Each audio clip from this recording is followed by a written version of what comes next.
Doctor ortho, अब दर्द भी घुटने टेकेगा। उत्तर प्रदेश के स्कूल कॉलेजों में अगर व्यवस्था बिगड़ी, शिक्षक गायब मिले या छात्रों की शिकायतें सोशल मीडिया तक पहुंची तो मामला सिर्फ स्थानीय अधिकारियों की फाइलों में दबा नहीं रहेगा। मुख्यमंत्री योगी आदित्यनाथ ने शिक्षण संस्थानों की बदहाल व्यवस्था को लेकर सख्त रुख अपनाया है। लखनऊ से लेकर आजमगढ़, महोबा, हमीरपुर और उन्नाव तक छात्रों के प्रदर्शन के बाद सरकार ने अब निगरानी का ऐसा तंत्र तैयार किया है जिसमें लापरवाही की जिम्मेदारी तय होगी। सवाल है, क्या अब यूपी के स्कूलों में व्यवस्था सुधरेगी या फिर सरकारी निगरानी भी सिर्फ कागजों तक सीमित रह जाएगी? नमस्कार, मैं कीर्ति भारद्वाज, चैनल 4 न्यूज़ यूपीओ के आप सभी का स्वागत है। कहानी शुरू होती है उन तस्वीरों से जो अक्सर किसी स्कूल की चार दीवारी के भीतर दिखाई देती है।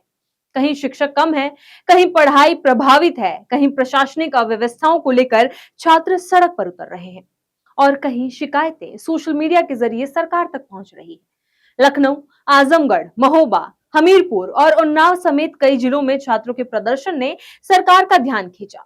मुख्यमंत्री योगी आदित्यनाथ ने इन घटनाओं को गंभीरता से लिया और साफ संदेश दिया कि शिक्षण संस्थानों में अव्यवस्था और लापरवाही को नजरअंदाज नहीं किया जाएगा।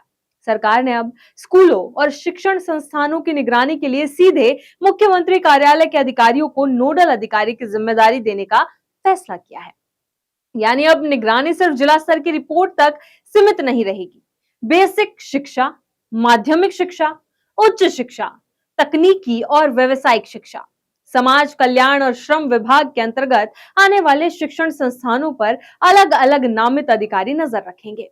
जहां शिकायत मिलेगी वहां जांच होगी, जहां कमी मिलेगी वहां सुधार करवाया जाएगा और अगर लापरवाही सामने आई तो जिम्मेदार अधिकारी और कर्मचारी भी चिन्हित किए जाएंगे।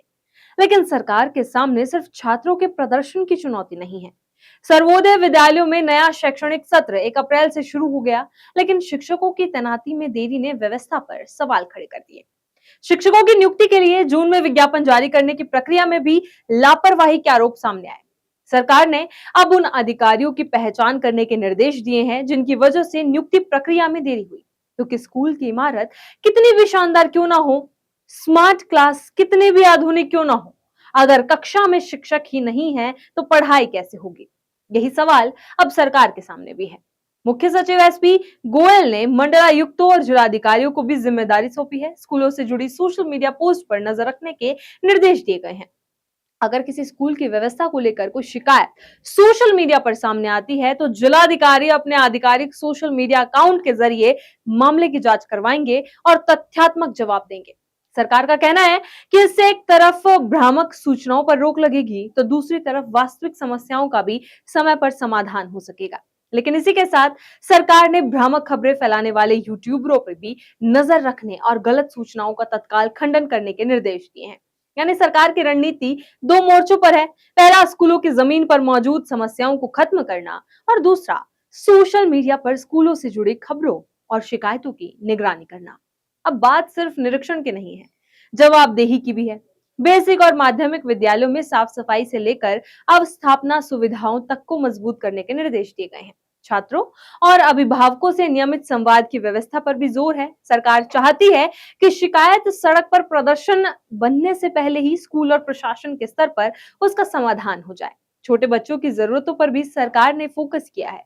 प्राथमिक विद्यालयों के छात्रों को पाठ्य पुस्तकें, यूनिफॉर्म, जूता, मोजा और सरकारी स्कूल बैग के लिए मिलने वाली राशि 100% अभिभावकों के खातों तक पहुंचाने के निर्देश दिए गए हैं। सिर्फ पैसा भेजना ही नहीं, बच्चों के लिए जरूरी सामग्री की खरीद भी सुनिश्चित करने को कहा गया है।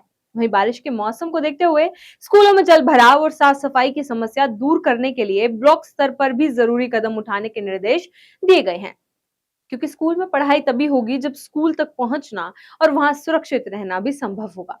उत्तर प्रदेश सरकार ने शिक्षण संस्थानों की व्यवस्था सुधारने के लिए निगरानी से लेकर जवाबदेही तक का पूरा मॉडल तैयार किया है। अब असली परीक्षा अधिकारियों की है। अब योगी सरकार ने निगरानी की जिम्मेदारी को तय कर दी है।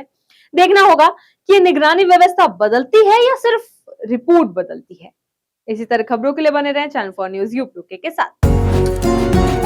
डॉक्टर ऑर्थो, अब दर्द भी घुटने टेकेगा।